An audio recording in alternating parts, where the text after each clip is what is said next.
very gently close your eyes. Take a deep breath in. Exhale. Dear Mother, Father, God, divine, infinite spirit, source of all that is, I ask to be connected to you, to my higher self, and to the higher self of all here present. I ask for the assistance of the angels, the archangels, the ascended masters, the Reiki masters, and the lords of the rays. I ask for the assistance of especially Master Buddha, Master Katumi, Saint Francis, Saint Germain, Saint Gabriel, Saint Raphael, Saint Michael, the Blessed Mother, the Divine Feminine, Mary Magdalene, Moses, Metatron, Melchizedek, Mohammed, Kuan Yin, and Master Jesus. I ask that we be cleared, centered, aligned, balanced, and grounded, and that whatever come in for each of us come in for our highest good. I also ask to be a clear channel of light for Metatron and his healing angels, so that we each receive the highest vibrations of light possible. I also ask for the assistance of the great rays, the lords and masters of the rays, and the archangels of the rays. And I thank for the rays, the masters of the rays, for any additional information they continue to give me to share with the groups that end up listening to this presentation. I ask all of this in the name of Jesus the Christ and in the name of I Am. And today's topic is Paul the Venetian. And at first, I kept thinking that Paul the Venetian somehow or other had something to do with St. Paul. I was convinced of it. And all the paperwork that I was going through had no mention of St. Paul. And then I realized, okay, Hilarion, the master of the fifth ray, was St. Paul. So that's coming. But Paul the Venetian was a painter during the Renaissance. And just like Elmira, who brought the energy or the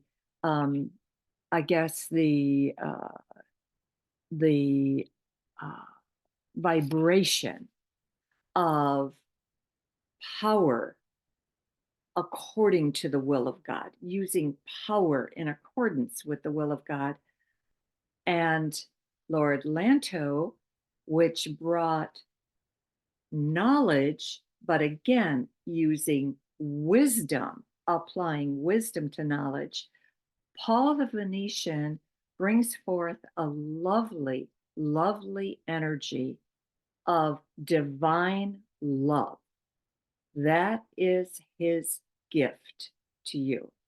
And I hope that at the end of the presentation, it might be a little bit shorter than the others, because they're just, even though I went on the website and went to like several different sites, as well as the Lord of the Rays by Elizabeth Clare Prophet and Mark Prophet, the information, there wasn't that much more than what I'm presenting today.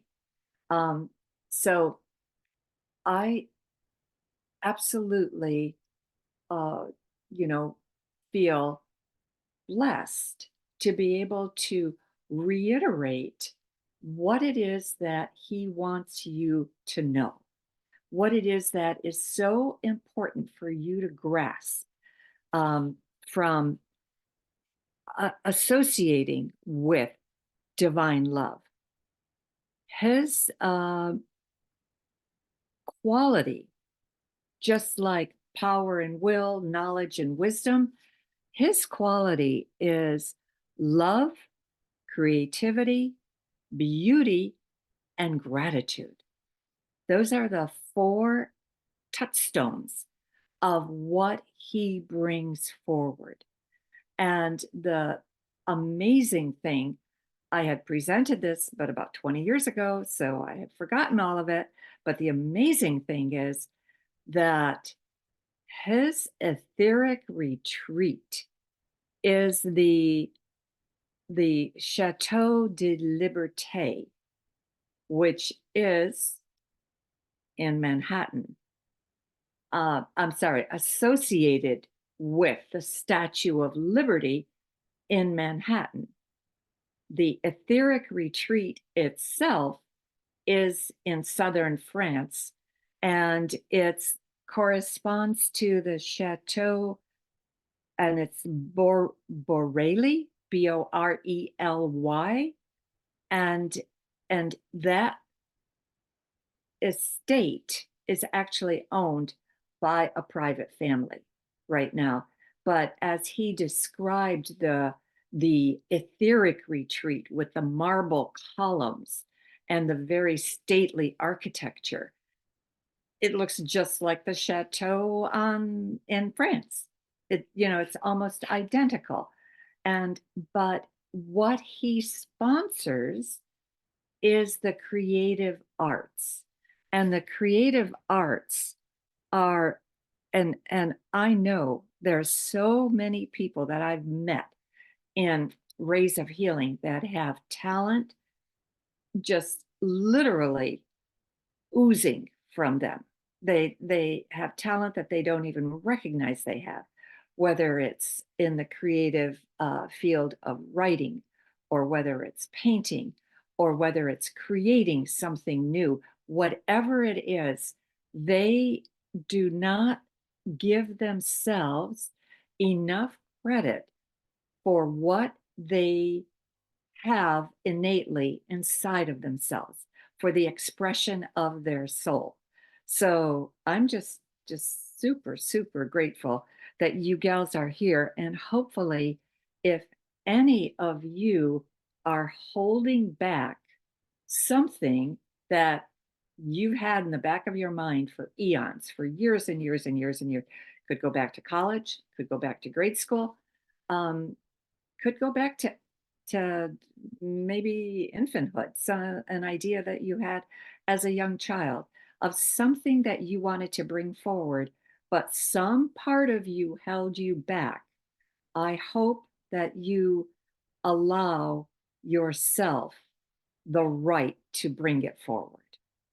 Because like I said, I just feel that Rays of Healing has, Wanda and I felt this always from the beginning, that we teach the teachers. So every single person that we felt was attracted to Rays of Healing were ones who were also meant to go out and share what they know.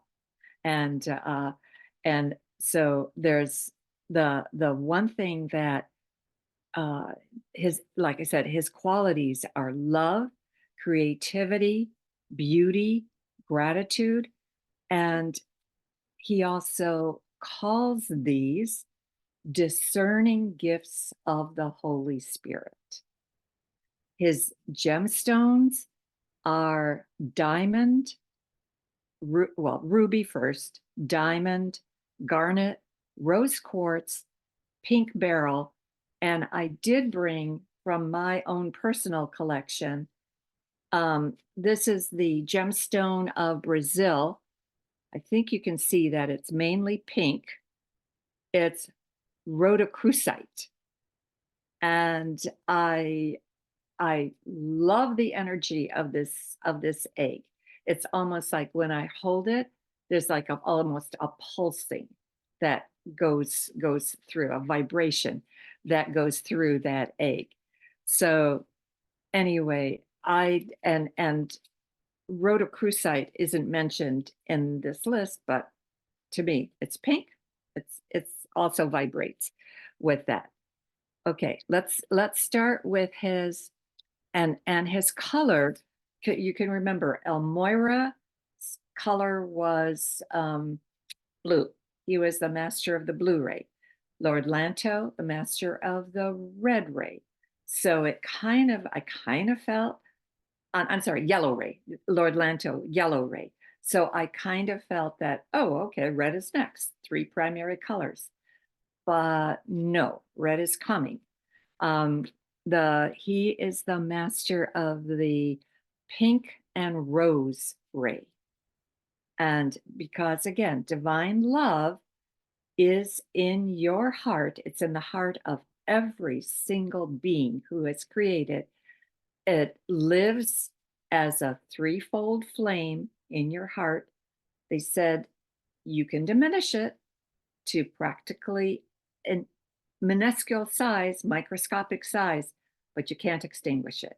Every single one of us has that threefold flame inside of us.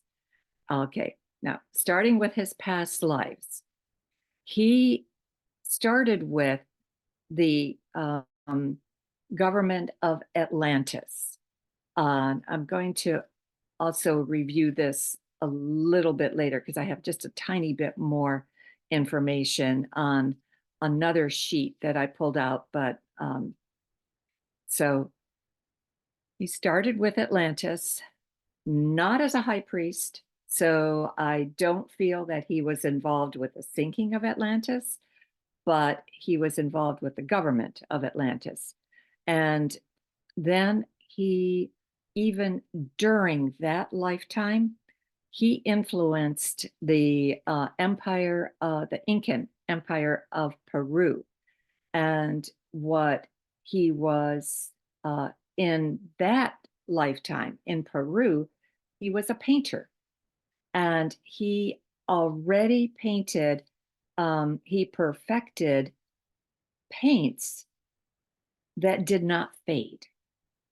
Um, so you're going back thousands and thousands of years, because even during the Renaissance, um, some painters were still using egg yolk as kind of like to give them the quality that they wanted.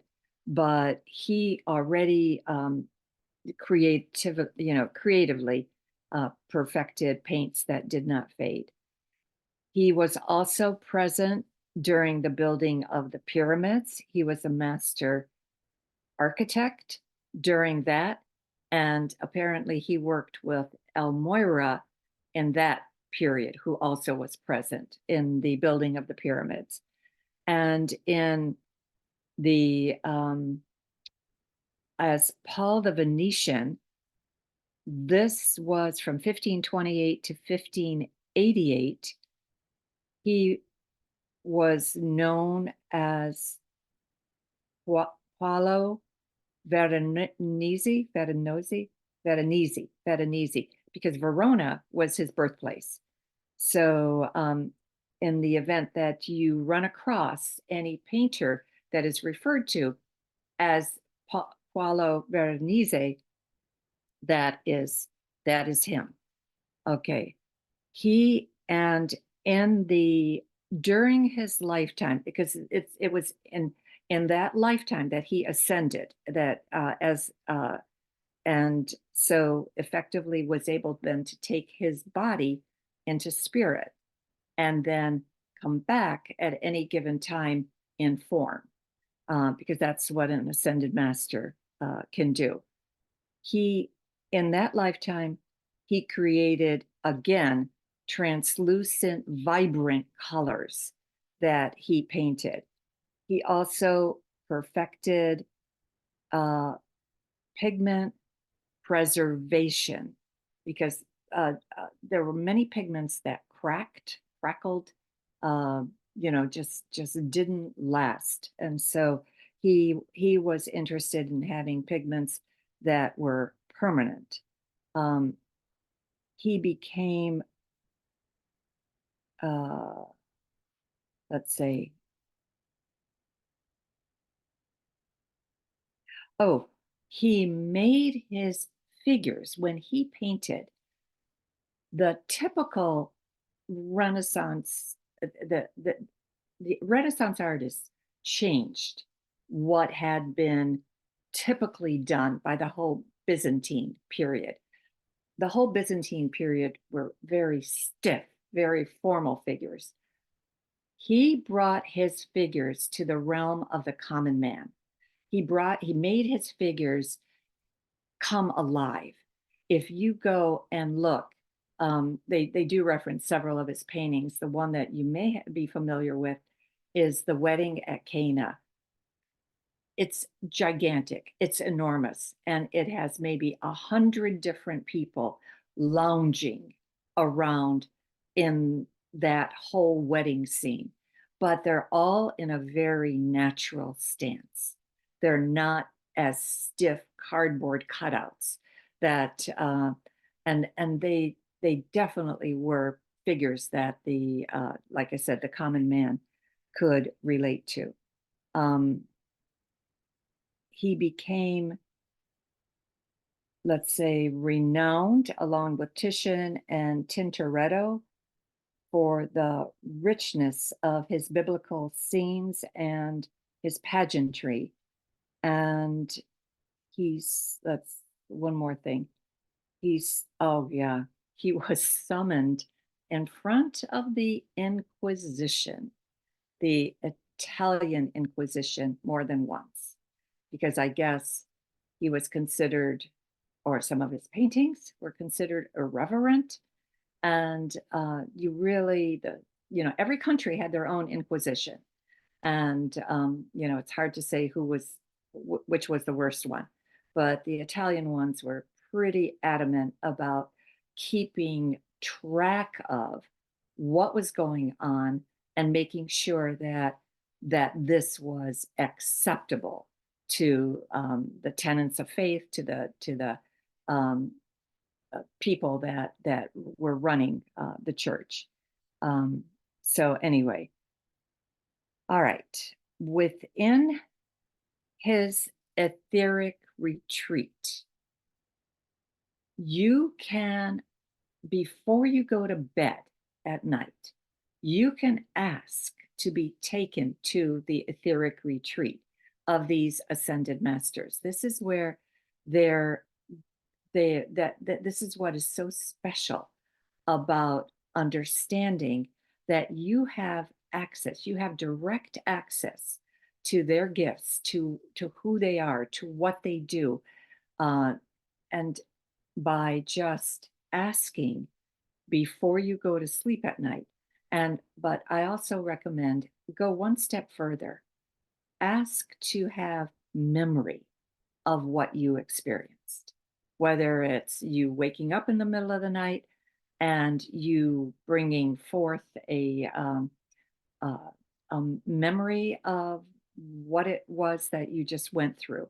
But he said in the etheric retreats, he fosters attitudes of diplomacy, sorely needed right now, architecture, arbitration, patience, unity, brotherhood, culture, beauty, symmetry, and design.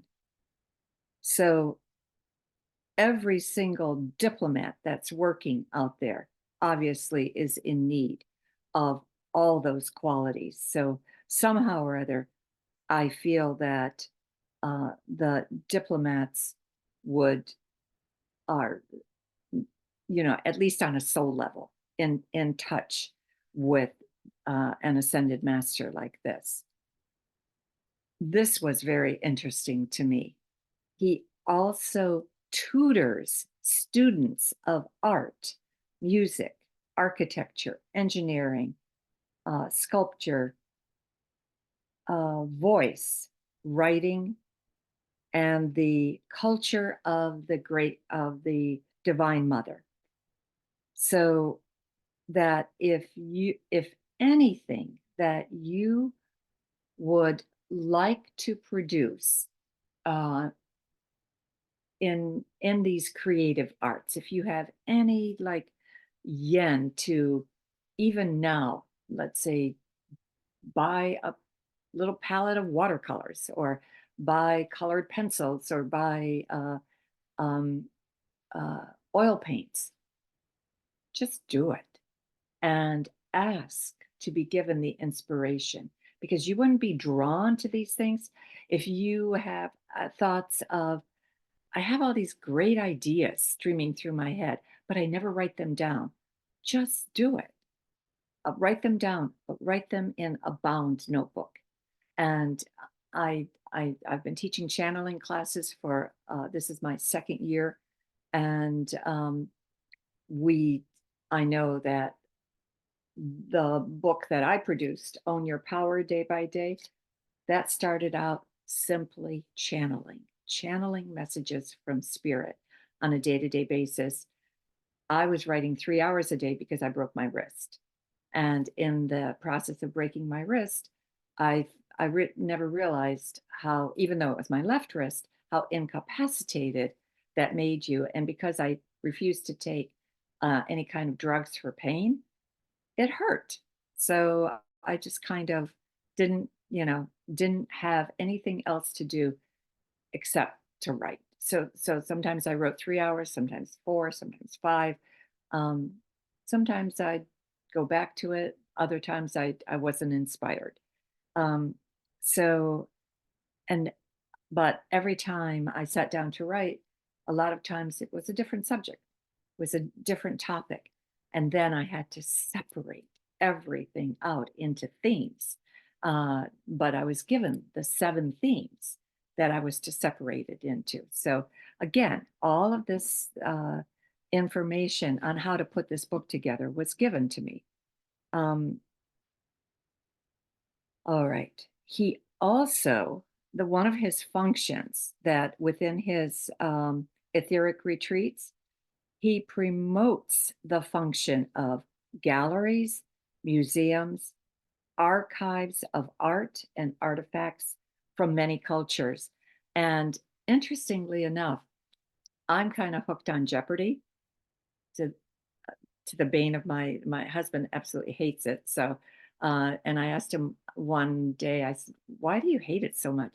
And he says, "Because I used to know so many answers and I don't know them anymore." And I thought, well, that's a silly reason not to watch a program. But anyway, that was his reason. And so the gal that came, and I think she's still on right now. I think she won, and so she's still on. So um, she's an she's an archive she's an archivist. So she actually is a volunteer at museums, and she said she gets to handle incredible things by that are being preserved. And we know, I think the Smithsonian probably shows maybe 2% of what they own, maybe up to 10%.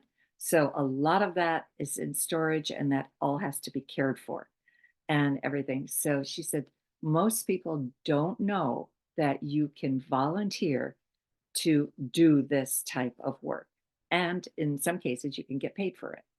Uh, you can actually be a person who gets that as a job. But anyway, I kind of laughed when I saw that. Um, Paul the Venetian also works very intimately with the goddess of liberty. The goddess of liberty is what inspired the Statue of Liberty. And if you go to France, there are 2 additional smaller versions of the goddess. We passed one, I can't remember where we were heading, but we passed one that was on the road, and it was just in the middle of, like a, a number of intersections. It wasn't exactly a roundabout like you have in England. This is France, so the curves are a little bit different, but it was so interesting that it was a very busy intersection, and they placed it there specifically so people could constantly get a view of it. Uh, in working with the goddess of liberty, it It was given to us in 1986, and I think it took a while for it to be reconstructed because it says 1986, 1987. And she also, the goddess of liberty herself, she also holds the threefold flame in her heart, her head, and her hand. And so she, the goddess of liberty, helps us face every challenge we know today. And when you stop to think, the challenges, the biggest challenge we have today are the wars. Um, when I was in 10th grade in high school, I listened to a speaker and said, I'll never forget his words. He said, war is hell. And he also made a statement that there are 40, at any given time, there are 40 wars on the planet.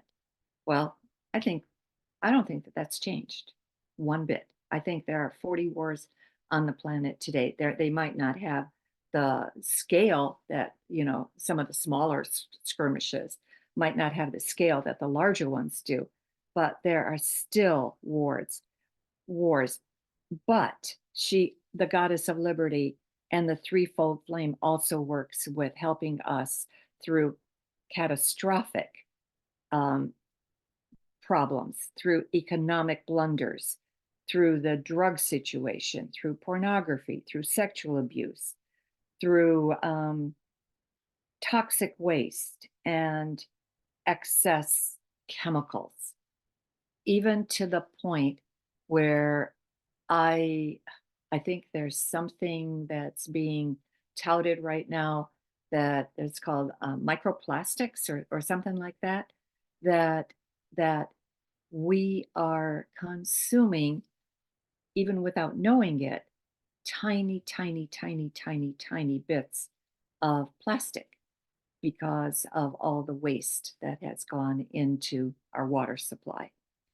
Um, so anyway, it was intriguing to me that the goddess of liberty is virtually the Statue of Liberty is the symbol of the United States, and the goddess of liberty is working with us on an intimate basis to help all these other problems, to help us solve these. He comes forth with an affirmation. When you look at the threefold flame inside of you, he recommends that you say these three things: all things are God's, or source, or prime creator, whatever you want to call it, higher power. And then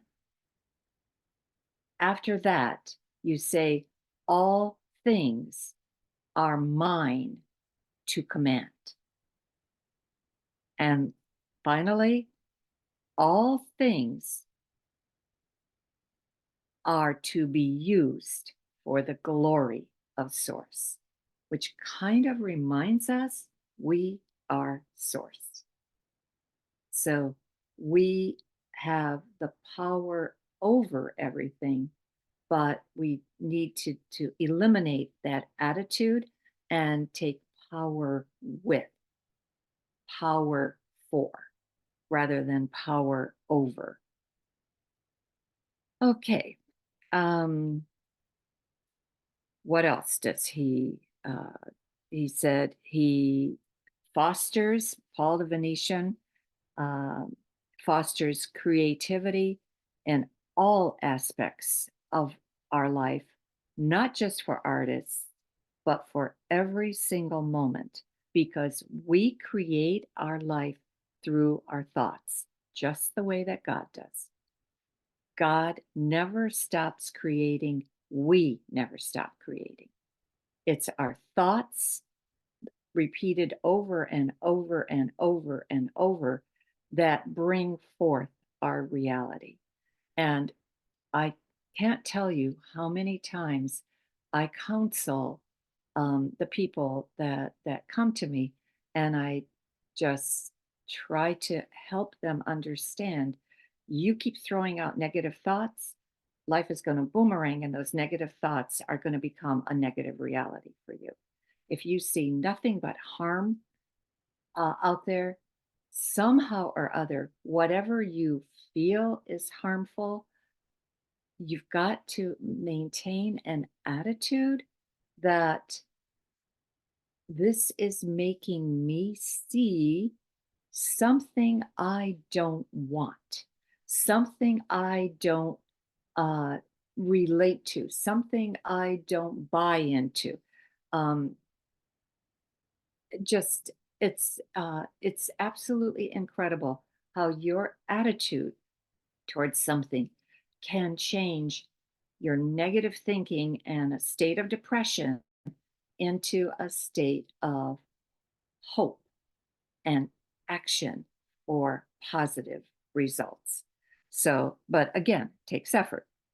But let's see what else he says. He says the ego. I thought this statement was fantastic. The ego keeps the soul captive and prisoner.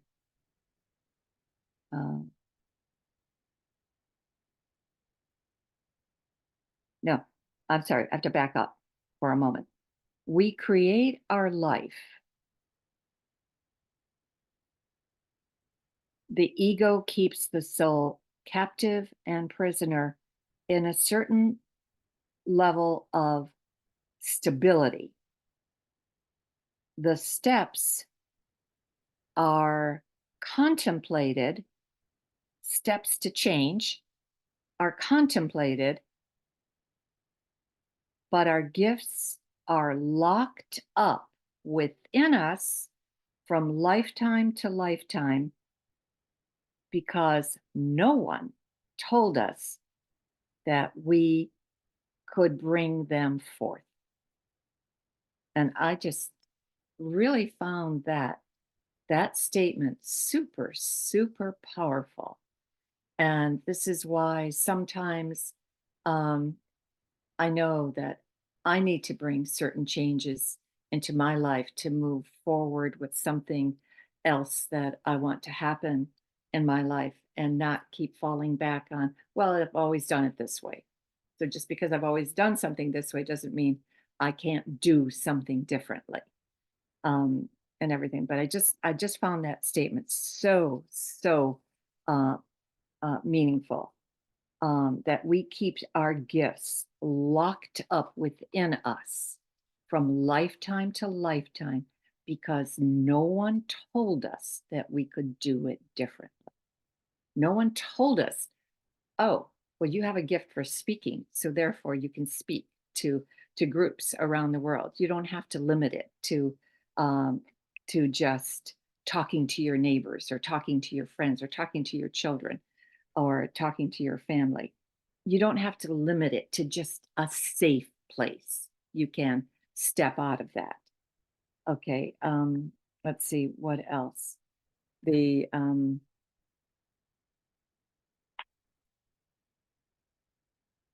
okay. It's oh, this is another one of his statements. Normal is the upward spiral, also known as the leap of faith.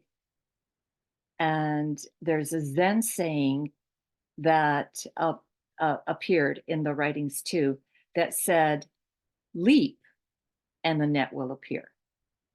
So you yourself have to take the plunge and take on faith that whatever it is that you hope and dream will happen will happen for you.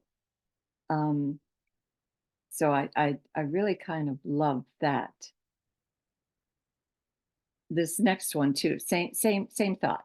No longer are our thoughts, dreams, wishes to be left in jars to be admired on a shelf.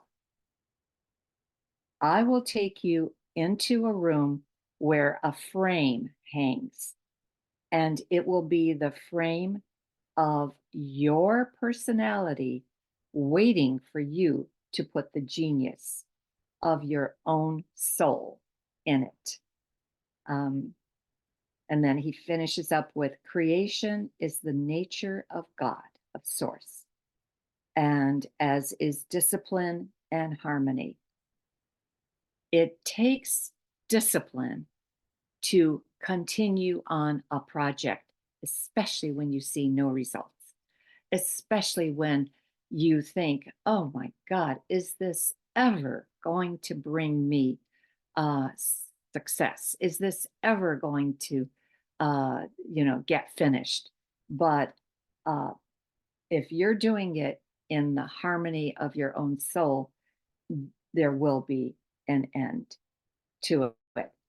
He finishes up with if you are slovenly in your personal habits, you will lose the fires of love.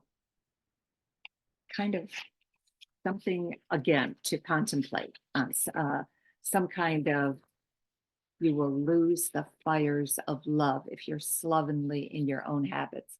I kind of took that to mean that, okay, if you one day you decide, okay, yes, I'm going to, I want my spiritual thoughts to be entered into a book, but then, oh, but you don't take the time to write.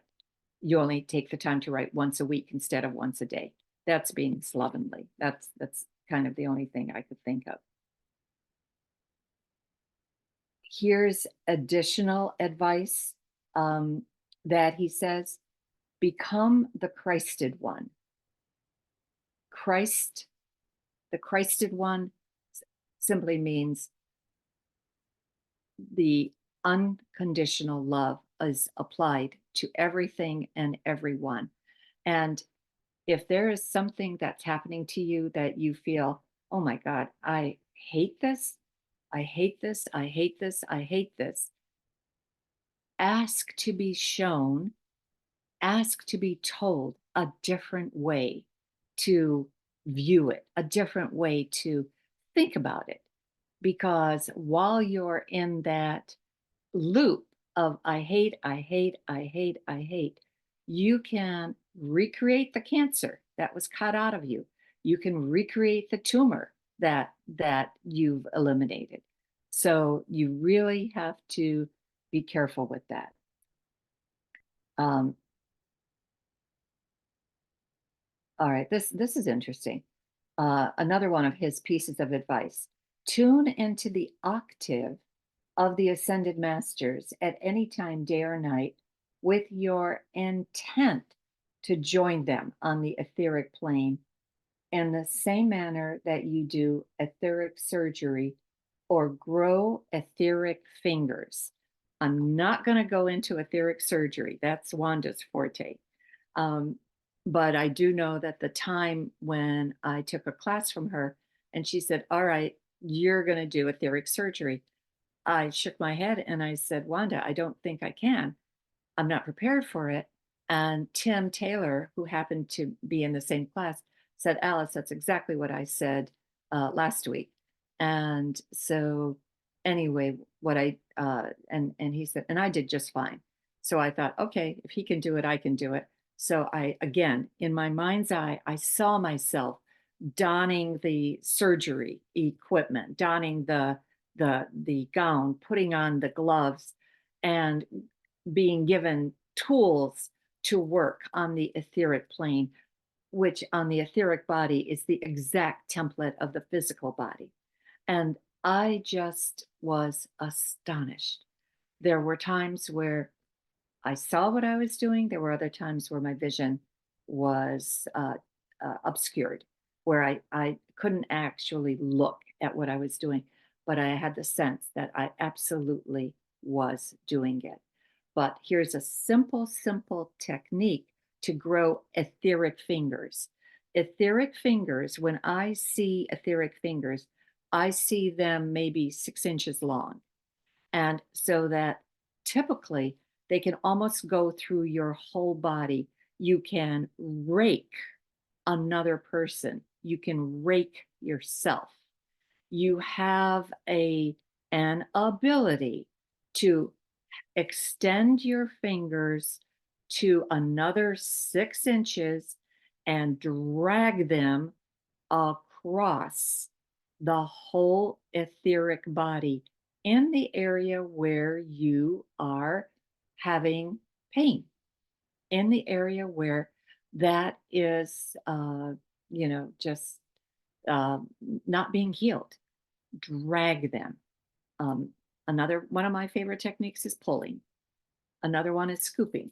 Those are Metatrons, some of Metatron's techniques that I teach with my Reiki students. But etheric fingers, again, how do you grow them? Visually. You visualize them like anything else.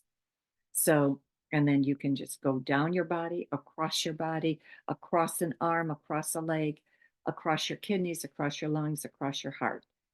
So don't presume that just because you have a pain and no one can figure out why, that you can't help yourself with it, because he recommends that you grow your etheric fingers. Um, Another one of his techniques is to give you the advice to maintain a sense of orderliness through discipline. Orderliness happens throughout your house. If you walk through your home and it's nothing but a cluttered mess, and all you can think of is, I'll never get this in order. Start with one room, 8x4 section. Just focus on that little area and just say, okay, I'm going to tackle this section, whatever it is, what's ever in here, I'm going to tackle that. And it's so interesting because Donna and I were just talking about she went on a massive purging of her storage rooms and basement area in her townhouse on over Memorial Day weekend. I came to the same conclusion. I went into we're having our master bath redone, and I know I put the bills, what I had ordered, in this group of files that I had in one of the open shelves that I have in my uh, in as you walk into my office. It has drawers underneath and then just shelving. I know I put it there, but I couldn't find it. So I thought, all right, this is it. I took out one group, just one group of paperwork that ended up being about, oh, I don't know, 12 inches tall, and carried it over to the dining room. And I said, I am going to tackle this today. Some pieces are still there, so I haven't quite finished. But the thing is that I made a very good start. I only had like 3 more pieces to put away. So I was very, very proud of myself because ever the years that I have spent stuffing has been, I'm going to say, in the neighborhood of 5 to 10. I get on my high horse of clearing out the clutter from my office about somewhere between 5 and 10 years, probably closer to 10. And so this, again, does this take discipline? Absolutely. Does it take determination? Totally. But the rewards are so great because I now have a file folder that says master bathroom renovation. All the bills are in there. All the, everything that I need is in there. When we had the gentleman come in, who's their supervisor, he came in a few days early. I was able to pull it out and just give it to him. So I was very, very happy about that. All right. So you maintain orderliness through discipline. Um, his next piece of advice is learn to become the Christ self as you accept all injustices and transmute them. Hardest thing you might have to do in your life. It's easy to be outraged at injustices, but somehow or other, outrage and a sense of being outraged might just perpetuate the injustice on the other part. So it just doesn't, make sense to continue this. I do know in my own personal life, had I maintained a sense of outrage over the things that one of my sisters has said to me, I would have never spoken to her the rest of my life. And I would have missed out on many, many, many joyous occasions. And for her, it wasn't an outrage. She feels it's just the truth. It's the truth to her, but it's an outrage to me. So, anyway, I just have learned to let things go that I cannot control. I can't control what she says. I can't control what she does, but I can control my attitude about it. That's the only thing I can control. Okay, so that's, he says, become the living chalice of a loving light, same as above. He says, combine true art with uplifting music. Nothing can replace classical art and classical music. And great musicians and composers have tapped into the causal body from the music of the spheres. Now, you might know what the music of the spheres is, you might not. I've had two experiences with it. Um, this is my understanding is the music of the spheres is what plays continuously out there if we can hear it. But you will be able to hear it only selectively at certain times when you tap into a higher dimension.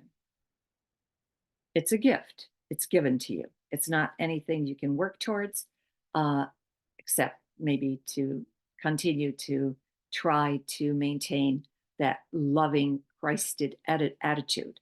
That I think would absolutely help you. But the the two times that I have heard the music of the spheres is one of our uh, well, there were four of us that were invited to a performance. One of the gals was singing at, I think it's Trinity College, the chapel at Trinity College, and in downtown DC. And this is very close to where the Shrine of the Immaculate Conception is. It's in that same area. And as she before she started singing, they had a just a musical performance. And all of a sudden, I heard a chorus of voices that came in and were just, it was unbelievably. Think of the Les Miserables. Think of like that last song in Les Miserables where they all come out and sing the chorus over and over and over. And I heard these voices and they were so powerful and it was just like filled with heraldry and filled with purpose and filled with just such robust enthusiasm. And then of course that faded and then she went up, she sang, and at the end the four of us are sitting together and I turned to the person next to me and I said, weren't those voices incredible? And I said, I couldn't find where they came from because I kept looking backwards, forwards, side to side. Where did they come from? And the person next to me looks at me, goes, "What voices? I didn't hear anything." And then the gal on the end leans over into me and says the same thing. Weren't those voices incredible? And two of us had heard it, two of us did not. So, and that night when I went to bed, I asked my guides, what did I hear? Who was I listening to when I heard those voices? And the answer was, you heard the spirit guides of those who engaged in the French Revolution. So, not their spirits, but their spirit guides who kept giving them the courage to do what they had to do, which was fight to the last man. So it was, to me, it was incredible. I just, that's something I will never forget.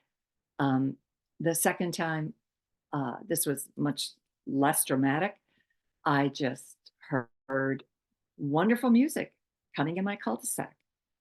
2 o'clock in the morning, I had gotten up to go to the bathroom, went to the blinds, opened the blinds, nothing there. Absolutely nothing. No car, no station wagon, no van, no nothing. And I go back and I realize, okay, again, another gift was just given to me. So spontaneous, just happened, nothing I prepared for, nothing I wanted, nothing I thought about, just happened. But I did meet one person. Her name is Nicole Levi. I don't know what's happened to her. She did a whole bunch of sound waves on, not CD, she did them on tape. So this is 25 years ago. And she wrote a book too that she says she always hears the music of the spheres. She's never without it because it plays continuously. It's like an angelic group that just constantly serenade the earth. So anyway, that's what I wanted to share with you about the music of the spheres, because he sponsors, again, Paul the Venetian sponsors everything related to music. Here is a set of mantras. And again, I encourage you to write these down because some of these may mean nothing to you, but some of them you may think, oh, yes, this is important. I can do this. So, first one, he says, simply blaze forth the light. Say it 20 times a day. And the second one, almost identical, blaze forth the love 20 times a day. The third one is just put Lord Michael, and then you're going to get a series of words because Lord Michael is going to repeat with every single line. Lord Michael before, Lord Michael behind, Lord Michael to the right, Lord Michael to the left, Lord Michael above, Lord Michael below, Lord Michael wherever I go. Okay, I'll just repeat one more time.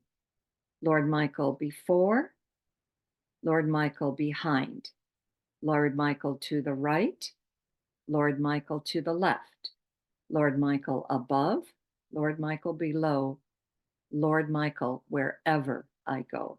And I don't know if you noticed, because so many of you, I have been part of my classes and the series.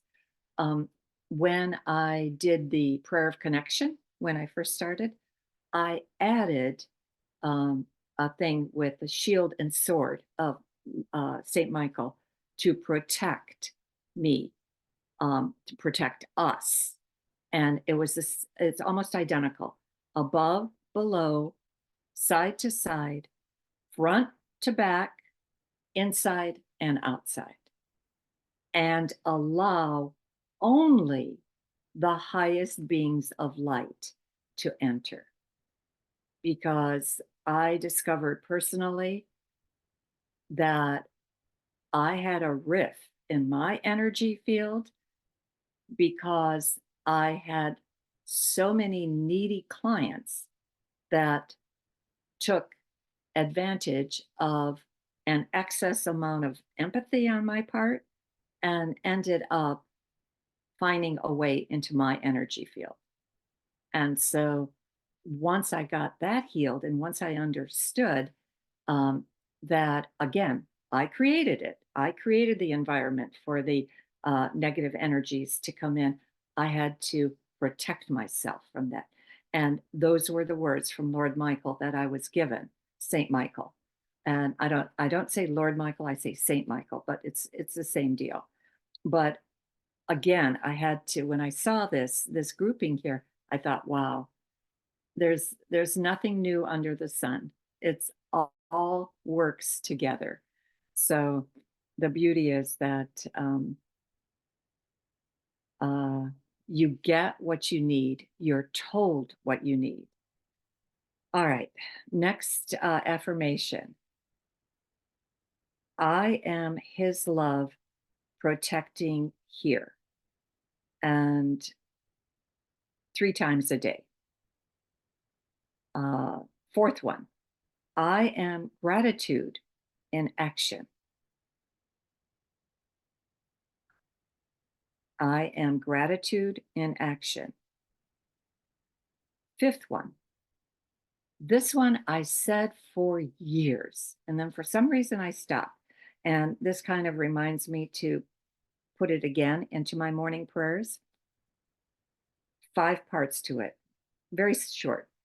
I am the soul.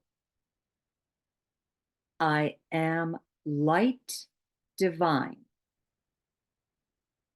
I am love. I am will. I am fixed design. And I'll repeat that. I am the soul. I am light divine. I am love. I am will. I am fixed design. Fixed design simply means sacred geometry, that every single thing is harmonious inside of you. And I just used to say that with my morning prayers. And like I said, for years, and then somehow or other stopped. Um, Here's another one I used to say with my morning prayers. This is number 6. Um, and you can breathe into the count of 4 because there's 4 words with it. Four words. I am the light within me.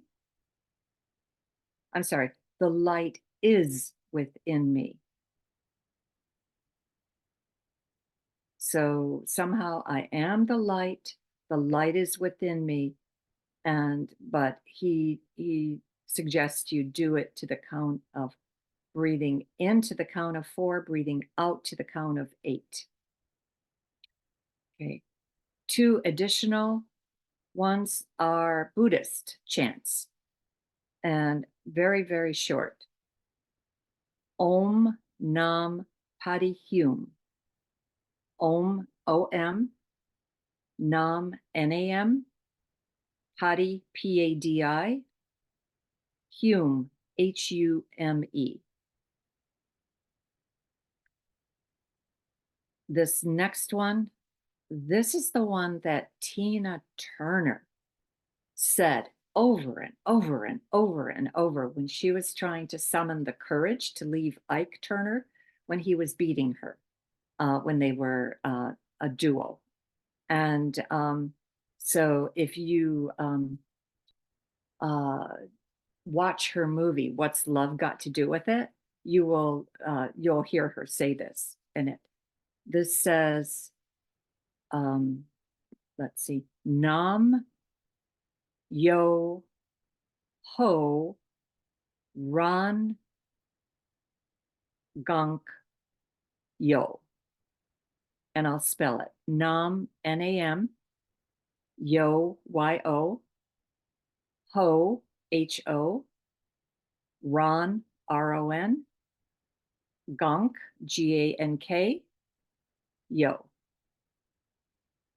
And she would say that over and over and over. And that was her, somehow or other, she was able to, like I said, get the courage to finally break off from him.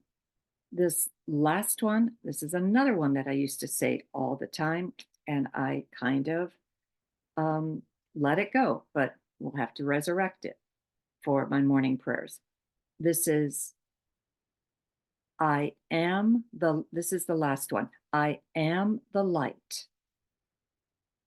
The light is within me.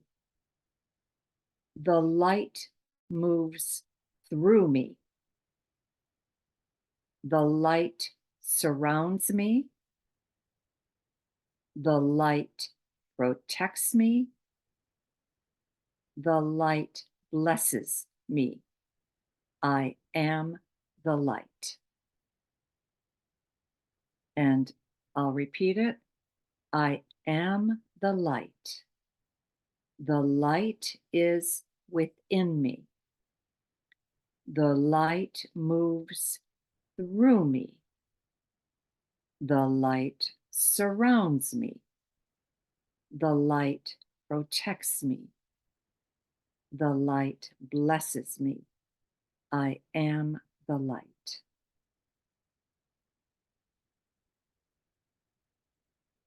Okay. The last three things that Paul the Venetian recommends are, and I've never done this, so I don't have a clue what happens here. Work with the blue lightning angels of the first ray. Never saw them, don't know who they are, but that's one of his suggestions. Work with the blue lightning angels of the first ray. Second one, work with the violet flame angels in the legions of Astrea, which is Starry Mother. I do work with the violet flame probably on a daily basis, but through Saint Germain, who is the Lord of the seventh ray. So I don't work with the legions of Astrea. Again, Starry Mother, don't have a clue what that is. And the last bit of advice is work with the goddess of liberty in her etheric retreat, the island of the sun in the island of Manhattan.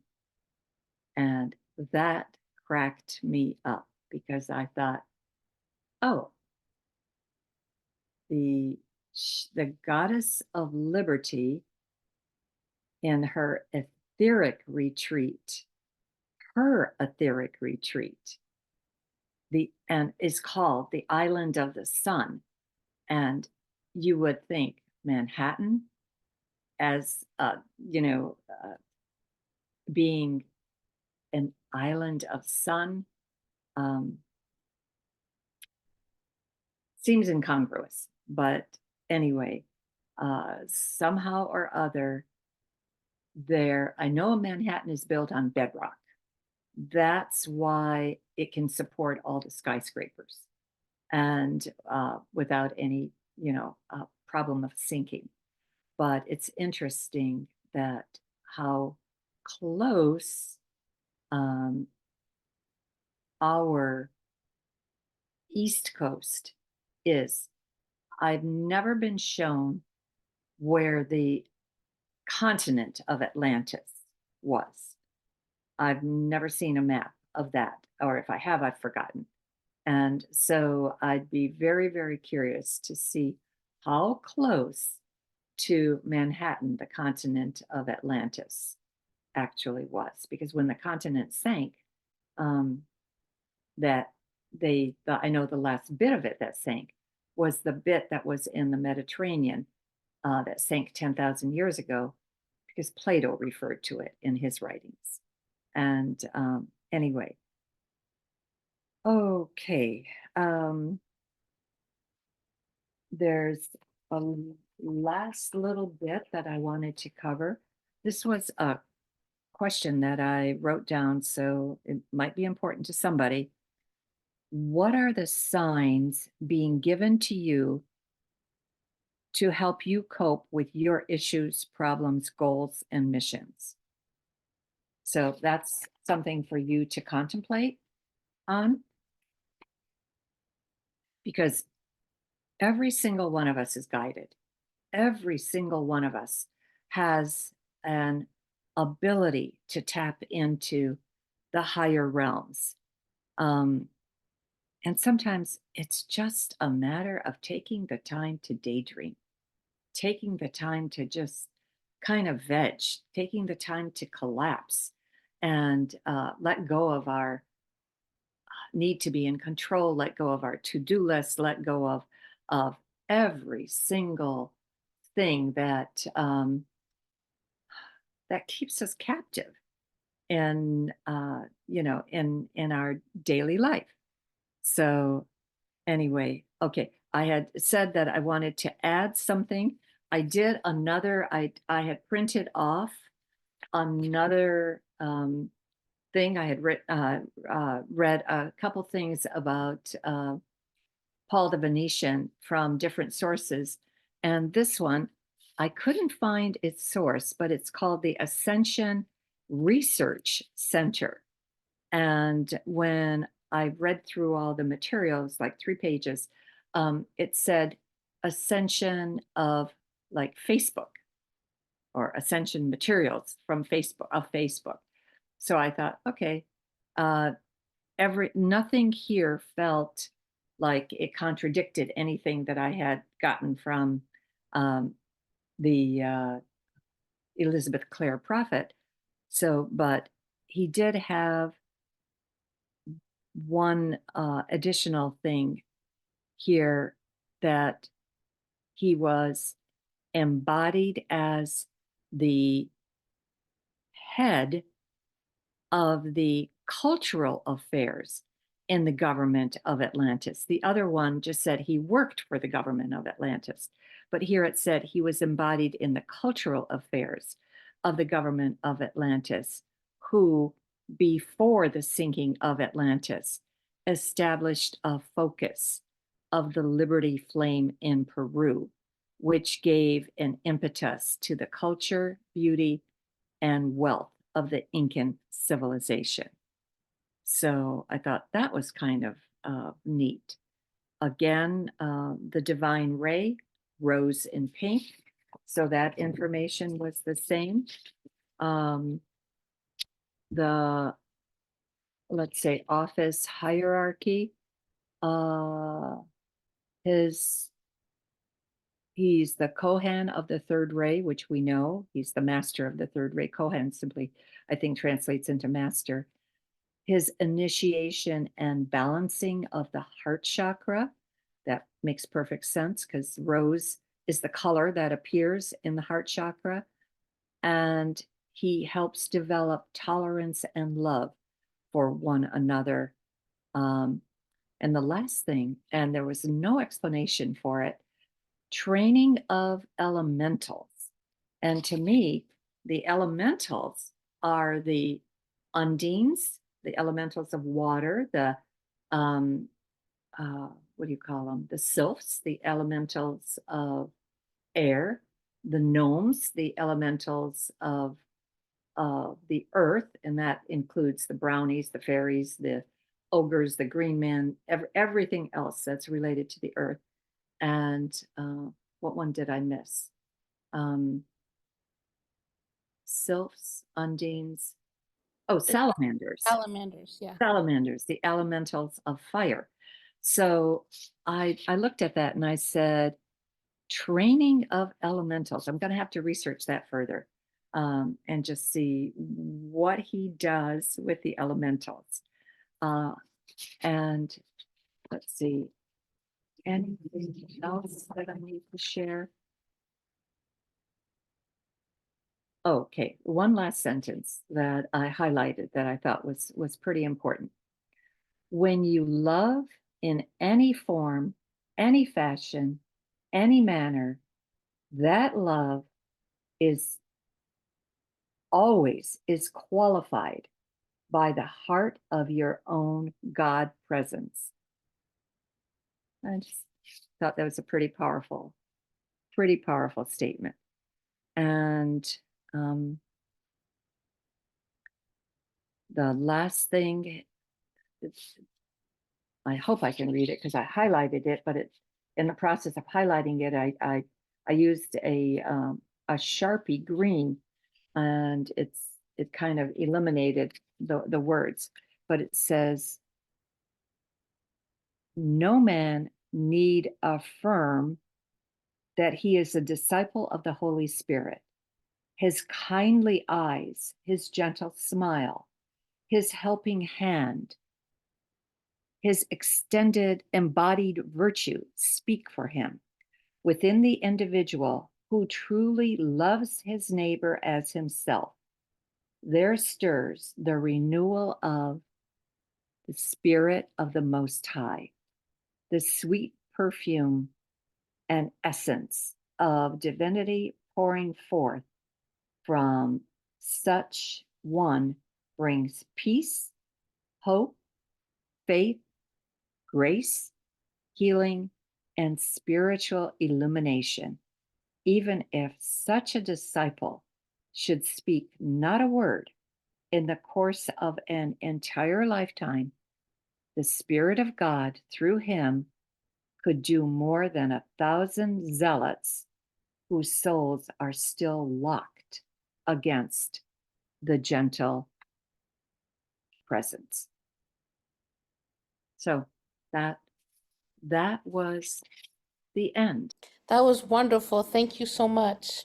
You're so welcome. And Have, it's just amazing how vast the um, support and assistance we have access to, and how many masters and guides and angels and archangels and goddesses and beings of divine light and love we can communicate with and call upon for help.